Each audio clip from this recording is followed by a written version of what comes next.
New এরা begins, Tendulkar Anderson trophy. মানে এখন থেকে আমরা ইন্ডিয়া ভার্সেস ইংল্যান্ড টেস্ট সিরিজকে আমরা অ্যান্ডারসন টেন্ডুলকার ট্রফি বলে জানবো। যেমনটা আমরা ভারত বনাম অস্ট্রেলিয়া টেস্ট সিরিজকে আমরা বিজিটি বলে জানি, বর্ডার গাভাস্কার ট্রফি, ঠিক সেরকমই এই সিরিজকে আমরা এখন থেকে জানবো যে অ্যান্ডারসন টেন্ডুলকার ট্রফি। তো বর্ডার গাভাস্কার ট্রফি, এটার অন্যতম দুজন হচ্ছে সুনীল গাভাস্কার এবং হচ্ছে অস্ট্রেলিয়ান অ্যালেন বর্ডার। এই দুজনের নাম অনুসারে এই ট্রফিকে নাম দেওয়া হয়েছিল। তো সেরকমই ইসিবি এবং বিসিসিআই দুই পক্ষই ডিসিশন নেয় যে ইন্ডিয়া ভার্সেস ইংল্যান্ড টেস্ট সিরিজকে নামাঙ্কিত করা হবে অ্যান্ডারসন টেন্ডুলকার ট্রফিতে।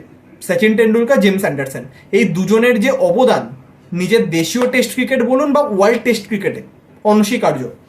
সচিন টেন্ডুলকার 200টি টেস্ট ম্যাচ খেলেছেন, যেখানে 51টি সেঞ্চুরি।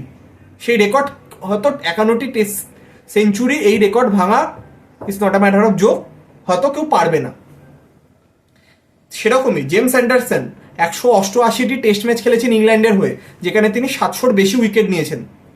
তো অবভিয়াসলি এই ট্রফিকে যদি কারোর নাম দিয়ে যদি ডেডিকেট করতে হয়, সেটা অবশ্যই দুই দেশের এই দুজন প্লেয়ারকেই দেওয়া উচিত, সর্বকালের সেরা দুই প্লেয়ার দুই দেশের, যারা বিশ্ব ক্রিকেটে যে অবদান রেখেছে সেটা আজন্মকাল ক্রিকেট ফ্যানরা মনে রাখবে, সে যেই দেশেরই হোক না কেন। এদের কন্ট্রিবিউশন কেউ ভুলতে পারবে না। তো এই যে টেস্ট সিরিজ ইংল্যান্ডের মাটিতে ইন্ডিয়া ভার্সেস ইংল্যান্ড যে টেস্ট সিরিজ, এর উন্মাদনা কিন্তু চিরকালই অনেক বেশি থাকে। কিন্তু এইবারে টিম ইন্ডিয়ার কাছে কিন্তু ট্রানজিশন পিরিয়ড, রোহিত বিরাট ছেড়ে দিয়েছে, অশ্বিন ছেড়ে দিয়েছে টেস্ট খেলা। এবার বিষয় হচ্ছে কম্বিনেশন কীরকম হবে। বুমরা 3টে টেস্ট ম্যাচের বেশি খেলবে না, শামি যায়নি, new pace bowling attack, batting line আপও কার্যত নিউ, তারা প্রথমবার ইংল্যান্ডে খেলছেন। এক্সপিরিয়েন্স প্লেয়ার বলতে কেএল রাহুল, শুভমানের অ্যাভারেজ ইংল্যান্ডের মাঠে 20-রও নিচে। এবার কম্বিনেশন কি হবে? বিরাটের জায়গায় 4 নম্বরে কে খেলবেন, করুণ নায়ার না শুভমান নিজে 4-এ আসবেন?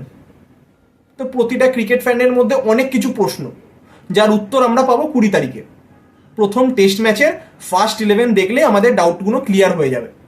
এবার প্রশ্ন যে আপনাদের মতামত কি, যে এই টেন্ডুলকার অ্যান্ডারসন ট্রফিতে কোন দল এগিয়ে আপাতত স্কোয়াডের রেসপেক্টে আমরা যদি দেখি, এবং কোন দেশ প্রথমবারের জন্য এই ট্রফিটিকে তুলতে পারবেন? কোন ক্যাপ্টেন, শুভমান গিল না বেন স্টোকস? আপনাদের কি মতামত অতি অবশ্যই কমেন্ট করে জানাবেন। তো চলুন, আবার দেখা হবে নেক্সট ভিডিওতে।